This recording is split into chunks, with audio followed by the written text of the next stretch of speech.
je vous propose de rentrer dans le vif du sujet tout de suite en attaquant donc le sujet des fibres. Et pour cela, notre premier interlocuteur est à distance, il est en duplex. Il s'agit de Cédric Oplat, qui est président de Peignage du Mortier, président de Tricolore. Il est à Tourcoing, est-ce qu'il nous entend? Bonjour Cédric. Oui, bonjour, moi je vous entends bien. Bon, bah, c'est parfait. Bonjour Cédric. On a bien préparé tout ça techniquement. Et c'est une prouesse. Vous êtes président donc, de Peignage du Mortier. D'abord, qu'est-ce qu'un peignage? Un peignage, c'est une société qui va récupérer des fibres de nature synthétique ou naturelle, animale, végétale, et qui fait la préparation de ces fibres pour en faire un ruban qui est la matière première de notre filateur. Donc, Très bien. un des maillons en amont de la chaîne. OK. Alors, quel est l'intérêt pour la France et ses territoires de développer des fibres naturelles? Alors, juste pour compléter quand même, Peignage du Mortier, on est peigneur, mais on est surtout le dernier peigneur, depuis 125 ans installé à Tourcoing, avec une centaine de collaborateurs. Vous voyez ici un atelier qui prépare des fibres de lin et de chanvre. Et c'est un atelier que nous avons redémarré il y a 3 ans. Et pour répondre à votre question, pourquoi ces fibres naturelles? Parce que cette ressource, elle est disponible en France, qu'on peut la travailler et qu'on a la chance d'avoir encore un écosystème. Monsieur Asselin parlait des survivants tout à l'heure. Moi, j'ai découvert le textile il y a 5 ans. Ceux qui sont là sont des survivants et on a des entreprises qui ont la capacité à le transformer et qui ont besoin que nous, on leur fournisse ces fibres. Et par exemple, ça finira peut-être chez le maître de Mester un jour, Olivier. Alors, comment ça s'organise? Comment vous allez faire pour fédérer tout le monde, finalement?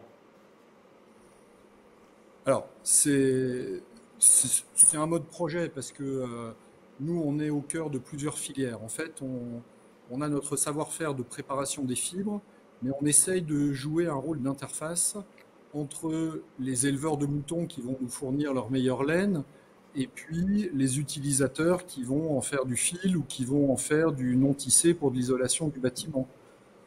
On fait ça avec les éleveurs, les tailleurs de lin, et on va les connecter avec, cette fois-ci, pas forcément de l'habillement, parce que dans le textile, on fait plein de choses. On va travailler des matériaux composites pour l'industrie automobile, et on va aller travailler le marché de l'emballage, parce que nos sacs en plastique, ils ont été interdits par la loi AGEC, mais si on fait rien, ça va être du jute de Bangladesh qui va arriver. Donc, on est un certain nombre d'acteurs à se regrouper pour proposer des solutions de lin et chanvre made in France et transformées industriellement en France. Parfait.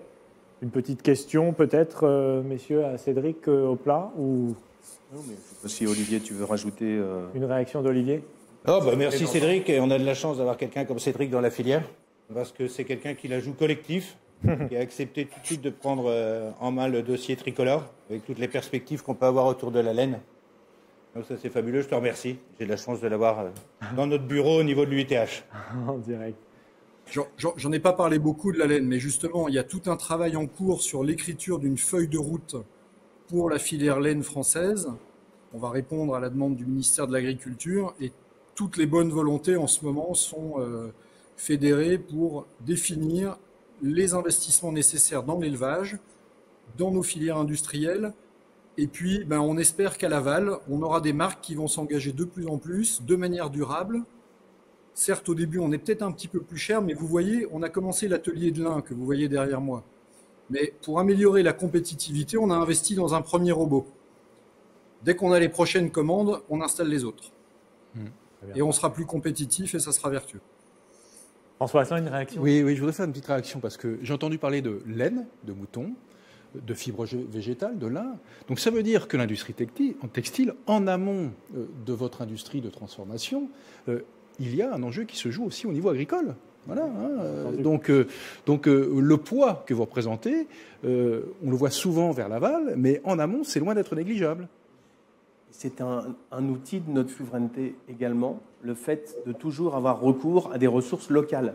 On voit que dans tous les pays, aujourd'hui, le premier réflexe est de se retourner vers ces ressources locales par rapport à l'impact carbone et d'avoir la chance d'avoir des ressources naturelles aujourd'hui, même si au niveau mondial, on a bien conscience que la plus grosse partie, je pense que Cédric, tu confirmeras, mais le polyester représente pas loin de 70% des fibres mondiales. Donc le lin, le chanvre et la laine, tout confondu, ça fait peut-être 3,5%. Mais en revanche, on a la chance toutes les trois de les avoir sur notre territoire. Et qui dit utilisation de fibres naturelles et qui en plus sont des fibres locales, ça nous donne un impact carbone exceptionnel. Et là, ça peut nous donner un avantage compétitif, surtout dans les objectifs de décarbonation que sont les nôtres aujourd'hui.